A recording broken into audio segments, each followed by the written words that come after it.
Joining us now is the very first person in this country to receive the Pfizer vaccine post-trial. You saw her there in Tom's report.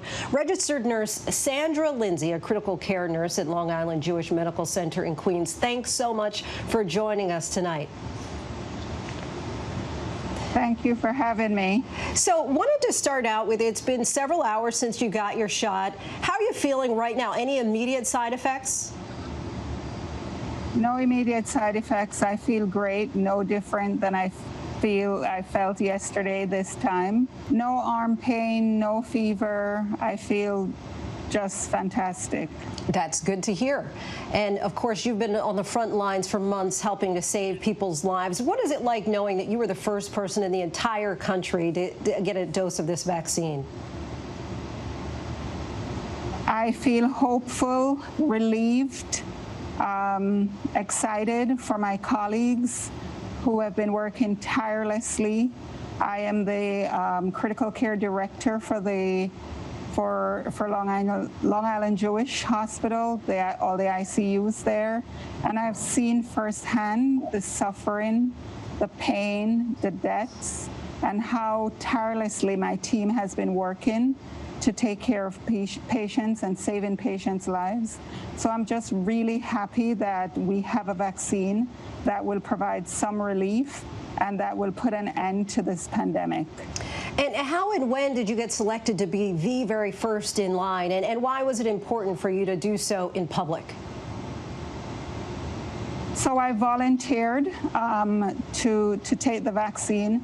Ever since there were talks of a vaccine, I've been telling my friends and family, my colleagues, that when this does come to fruition, that I would be first in line. I trust the science, and so it's important for me to lead by example.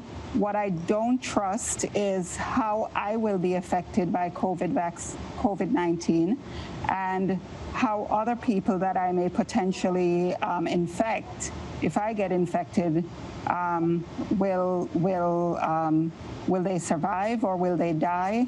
So it was really, really important for me to be a part of the solution. And we just saw the picture of you with the sticker holding up the crushing COVID-19, got my vaccine. Our ABC poll out this weekend found that 8 in 10 Americans say that they would take the vaccine, though 44% say that they may wait a bit to take it. What's your message to the Americans who may still be tentative on the if and also the when? My message to those people is that when your time comes around, when that opportunity comes around, and I hope that in the coming months that everybody in this world will be afforded the same opportunity like I had today, don't hesitate. I have seen the other side. It's dark, and so I would just say to everyone, please take the vaccine. Please listen to the science and let the science guide your decisions. And you may have the same answer to this question, but of course we've seen that skepticism is even greater in the Black community, in part because of our history with the Tuskegee experiment. Why did you trust the vaccine enough to go first in this country? So as a registered nurse, my practice is guided by science. That coupled with what I have seen and witnessed firsthand, and I also know among my community that there is skepticism, as you mentioned, because of the history.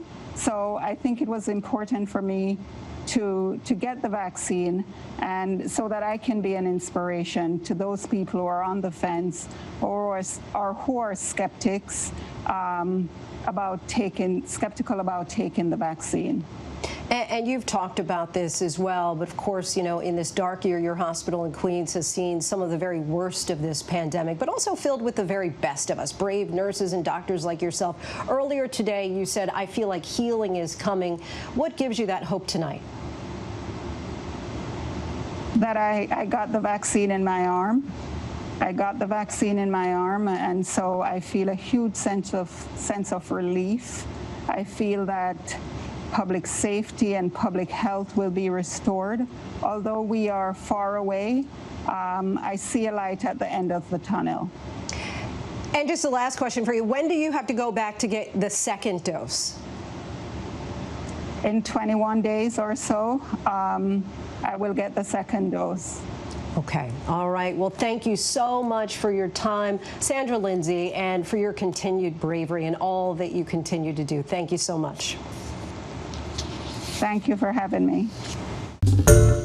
Hi, everyone. George Stephanopoulos here. Thanks for checking out the ABC News YouTube channel. If you'd like to get more videos, show highlights, and watch live event coverage, click on the right over here to subscribe to our channel. And don't forget to download the ABC News app for breaking news alerts. Thanks for watching.